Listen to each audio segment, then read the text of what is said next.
Hello and welcome to Wise Woman Wednesdays. My name is Jennifer Regular, and I am the Soul Illuminator at Lighting the Path and also the host of this podcast.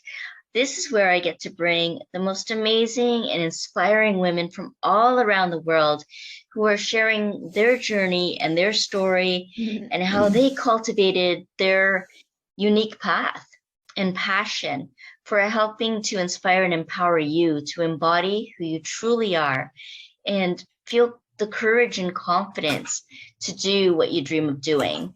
So Shoshana is joining me today from Australia. Shoshana is a mentor, educator, and facilitator on a mission to help driven women step into their pleasure, power, and feminine gifts so that they can live connected and conscious lives and experience deep self-trust and inner intimacy without burnout. She offers spiritual practices, mindset, and embodiment work, and draws on ancient teachings and womb wisdom to guide women into their deeper state of self-love, self-empowerment, and alignment. Within this process, Shoshana touches on topics of rituals, pleasure practices, rites of passage, and cycle-based self-care. Ultimately, her vision is to use her experience, intuitive wisdom, and deep spiritual education to serve women on their journeys through awakening. I am so delighted to have her here today. She's going to inspire us to come back home to our wisdom of our sacred bodies, our cycles, and our wombs. Shoshana, I am so excited to have you here talking about womb wisdom. I don't think I've had anyone on the show yet to discuss this. And it's such an important topic that us feminine beings that are out in this crazy workforce now, doing so much more than we were ever intended to do, that it's important to come back into our sacred bodies, into our natural rhythm, into our womb. So thank you so much for being here. Thank you. Thank you for having me, and thank you for having all of the people who bless you on this show. It's a really wonderful thing to host and showcase like all of the gifts that people offer. Yes, absolutely. Thank you. And that's just it. It's meant to encourage everyone to be able to share their gifts and to discover their gifts and what they're here to share and contribute and experience more of. Because when we share and we give, then we receive so much more as well. So how did this become a passion for you, Shoshana? What was it that lit your path? Yeah.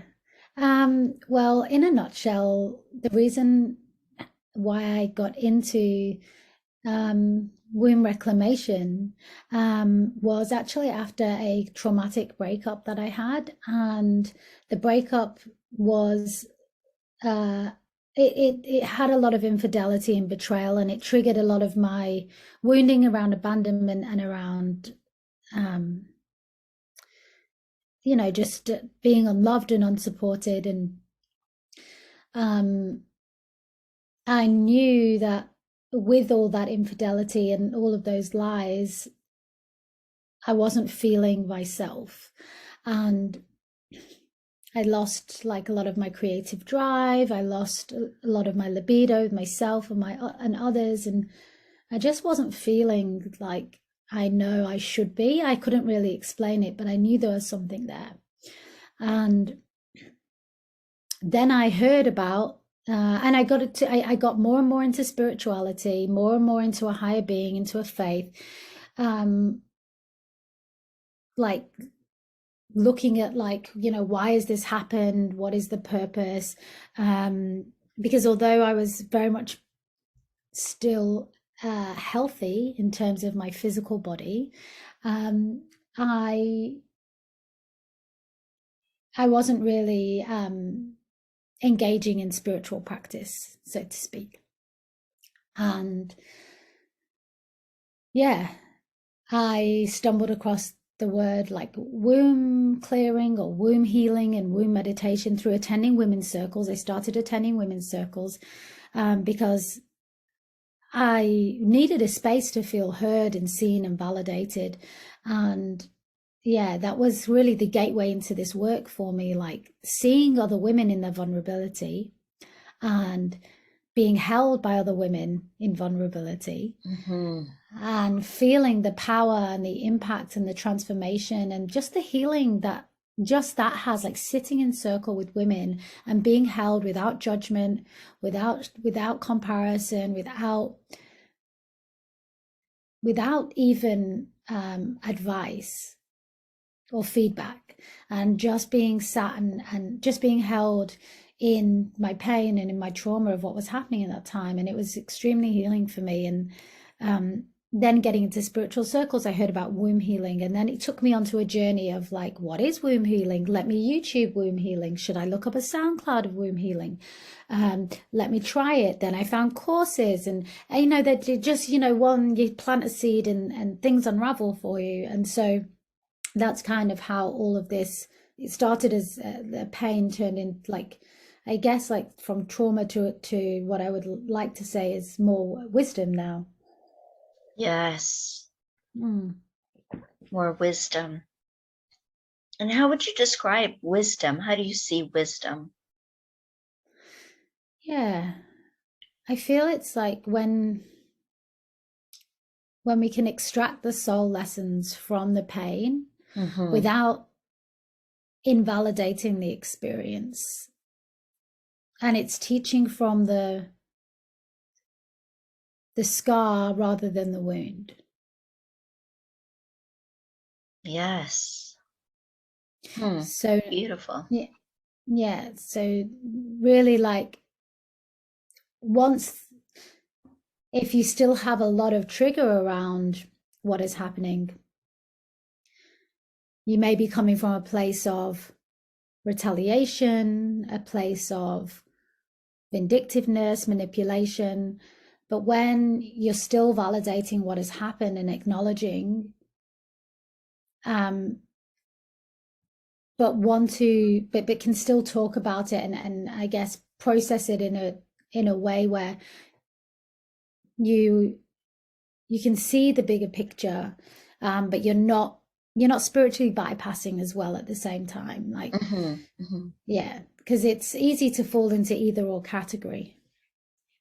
It's true. It's true. And it's so wonderful to be wrapped around other women and to not feel competitive or jealousy, or, you know, it's more about sisterhood and being together. And like you said, holding that space together. Yeah. Yeah. And being present with each other. And we talk about wisdom, and also you mentioned about womb wisdom.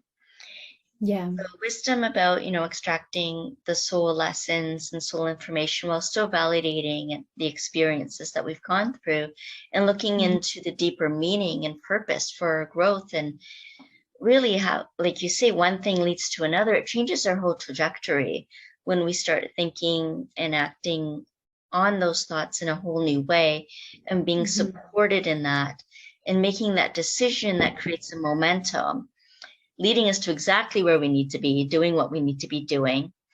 Well, I'm curious about womb wisdom. What is that about? Yeah, I mean, for me, womb wisdom is having that sense of guidance through sitting in the void of the womb. Because the womb is so multifunctional, and I mean, even that sounds quite medical, so I don't like to, like, sounds a bit like sterile. I guess a better word would be like all being, all knowing, or like, you know, what's the word that people use for, like, multidimensional, maybe, as opposed to, but it is multifunctional, because really it's a space that can give birth to other humans. It is a space that grows humans. It is a space that has an amazing organic process of shedding and rebirth through the uterus lining, known as our menstruation, where it builds up, you know, and the uterus lining thickens, especially towards the ovulation stage, and then as those hormones drop, the lining gets thinner, and then eventually we shed that uterus lining as a metaphor of like shedding the things that are no longer feeling good for us or aligned in our life. And it's a cycle which is reflected in all the cycles within us, within and without, related to the seasons, the cyclical seasons, the reflected in the different times of the day and the evening and midnight and midday, and the life cycles of, you know, maiden to mother to maga to crone, the cycles of a flower, of a plant, you know, the death, the decay when it falls to the ground, and then it blossoms and grows again, and because it, you know, when it decays, it fertilizes the soil, right? And that's like the autumn phase, which is like our premenstrual phase. And so, yeah, the womb is very like multidimensional, multifunctional, and it can also be a place that harbors pain and resentment and fear. It can be a place where we can be holding on to ancestral wounds from our feminine lineage. So, you know, the witch wound can live in our womb space. You know what I mean by the witch wound is like that fear of annihilation. Like if we show our gifts, if we speak our truth, if we really show who we are, any pain related to past relationships, especially relationships where there has been penetration, because, you know, it's quite an intimate thing to be penetrated, and especially if that person has left a seed inside your body, it can be really cleansing and healing and feel very energetically cleansing to visualize that all of that energy from past people, person leaving your space, so you can reclaim your womb space as your own. So you can reclaim your womb space as a place of creativity. You can reclaim your womb space as a place of power, a place of your own sexuality, and reclaim your own sovereignty, because we can get very tied in, like, you know what it's like, just energy speaking in exchange with another person. You do, to an extent, receive their energy when you have a conversation, and it's like a loop, right? And you would notice that if you have a conversation with someone who like is being extremely negative, or even like hurtful and cruel and malicious, and somebody who just isn't kind, like sometimes you need to, you know, we come across those people sometimes, and sometimes at the end of the day you just need to shake it off, because you're like, oh, I feel that in my body, let me just get rid of it. And it's, you know, so think about especially over a long term, but even short term, exchanging that sexual energy and having that seed in your body, and all that came with it, all the emotional connection, you know, and then when you're not with that person, you want to reclaim that space, and it doesn't have to be that you've had trauma with past people in any way. You could have had a conscious uncoupling, but still, like, you want to know that, okay, now this is my space. Because when it's clogged and it's stagnated with other people's shit, like, you're not really giving you don't really have that full potential of creativity, of I guess, like, sovereignty. And also the womb wisdom can be a place of clearing and healing, as I said, but also of receiving, because it's a receptive vessel. I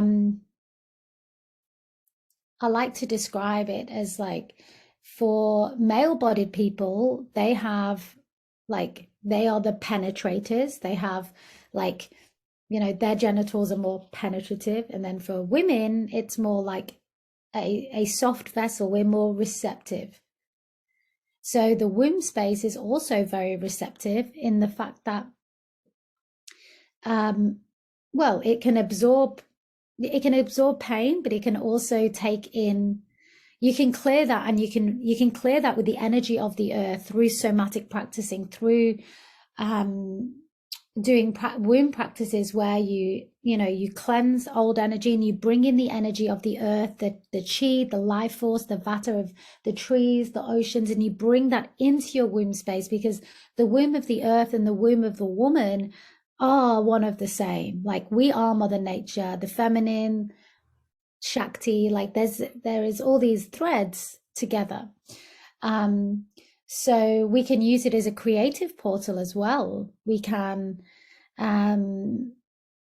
tune into our womb for, especially during our period, like when we're bleeding, like what feels aligned, what doesn't feel alive, like, and then like tune into your womb space through presencing and through stillness and through sitting in that void, especially when you bleed, like what direction do I want to go? What direction does my business want to go? And just like waiting and seeing if there's stuff that comes, and then leading from that place. And that is womb wisdom.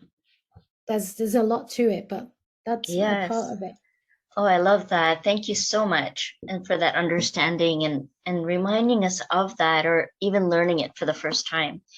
And I love too that you talk about the reclamation and then all this buildup that happens over our cycle. And there's also the buildup of emotions and thoughts and all of this churning that's happening, and allowing that to happen, because sometimes, you know, we don't want to appear emotional, you know, especially as women.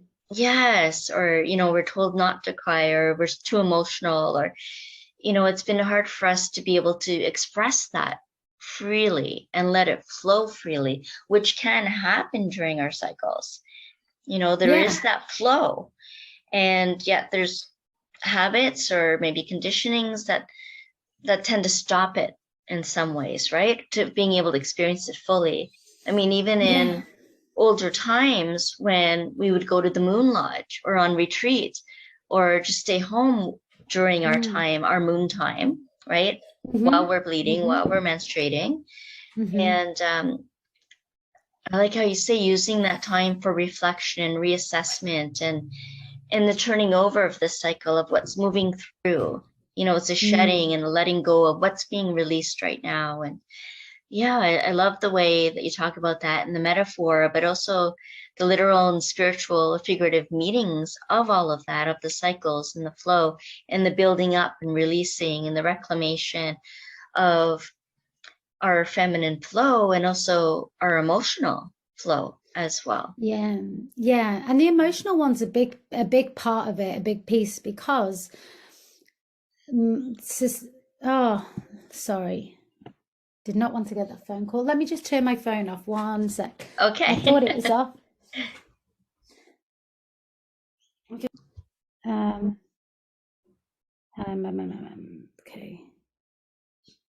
Okay, good to go. We're back. Yes, and we're talking about the emotional flow and the emotional energy. Yeah, so that emotional piece is quite a big part, I believe, because society very much shuns one half of a menstruator's cycle, not consciously, but in the fact that, so when we are in our first half of our cycle, we have the yin phase, and the second half of our cycle is a yang phase. So when we are in our menstrual phase and our premenstrual phase, that is more of a downtime. And when we're in our ovulation phase and our follicular phase, so that's a liken to our inner spring and our inner summer, and ovulation, as everyone knows, that's when we're most fertile. That's the one that society celebrates the most. And so it can be hard as a menstruating person to, I guess, show all these different sides of ourselves, because yes, society doesn't, it kind of gives us these subliminal messages of just push through no matter what's going on,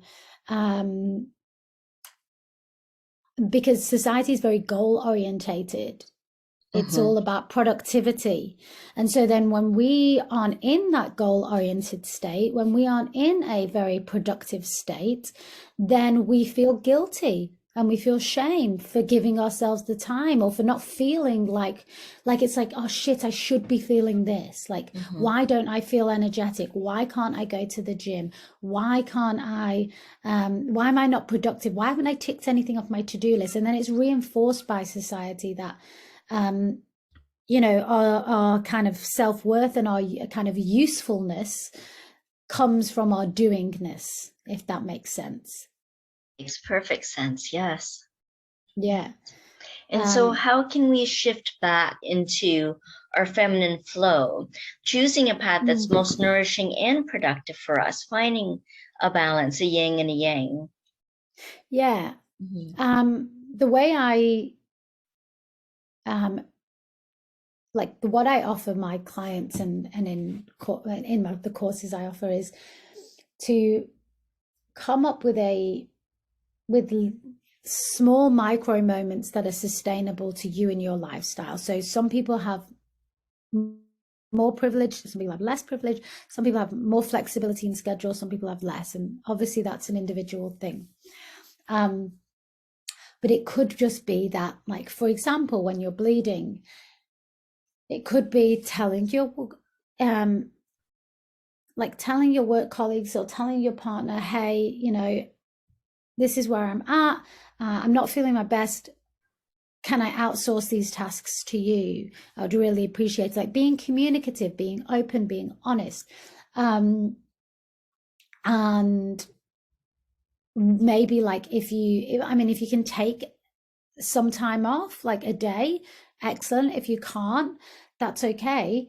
Maybe, like, when you get home, you commit yourself to doing a 5 or 10 minute check-in with your womb, and you just drop into that space, or 5 minutes in the morning before you go to work, or when you go to the bathroom, you might just sit there with your hands on your womb and just connect in and saying, I see you, I honor you, I'm doing the best I can.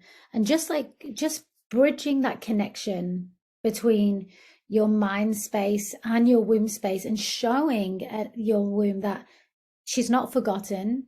I still know you're there. I do honor you in the way that I can.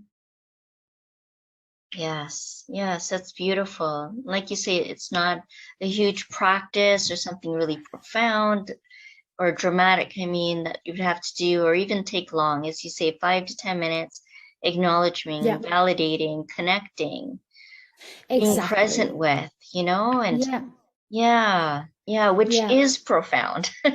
It's those subtle things that are happening or that we can connect with that can have a profound effect.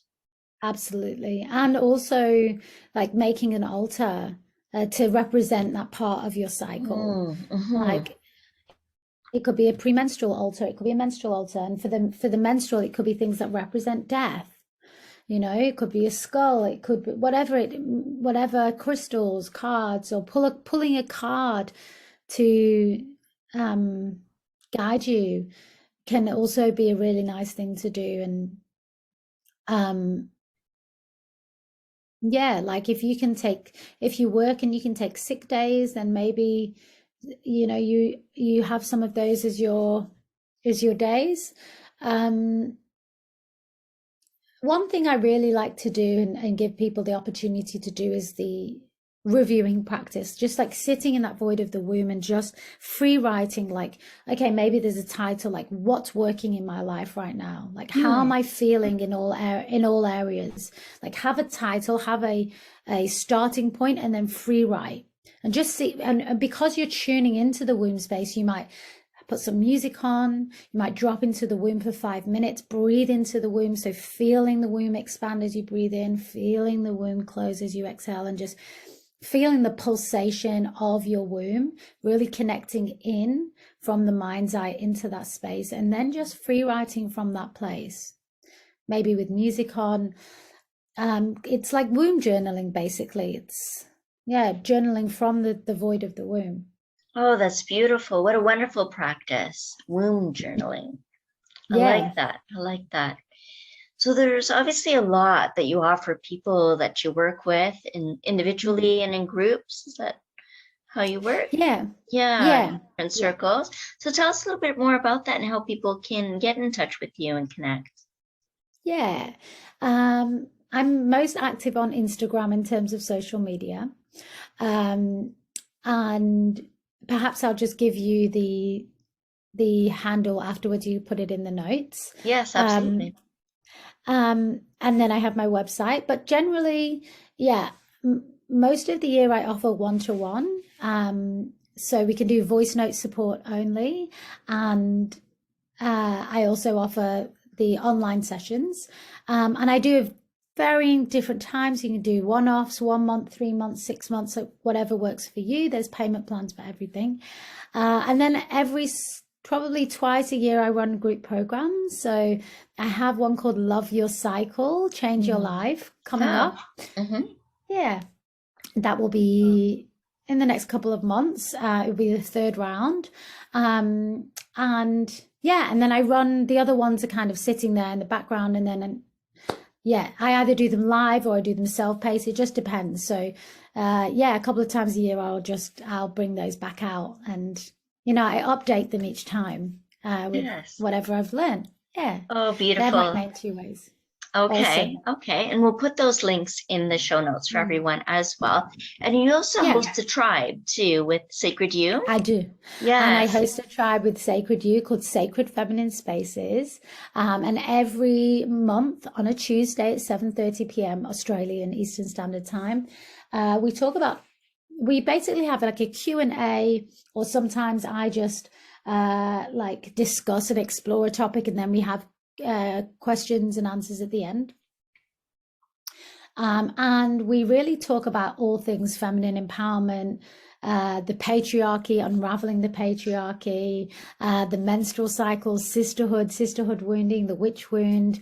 Yeah, so it's really based around that, the rites of passage and feminine empowerment. And yeah, so they're really wonderful. And sometimes they're more circles, like everyone going around in the space, they're more of an embodied thing, pardon me. And sometimes it's more of a, heady kind of like learning, teaching. Yeah. And they're wonderful. We have 14 women who are currently with us. Yeah. That is beautiful. Wonderful, wonderful. Yes, I'll have the link for that in there for everyone as well. While you're here with us today, is there any other wisdom that you would like to share with us?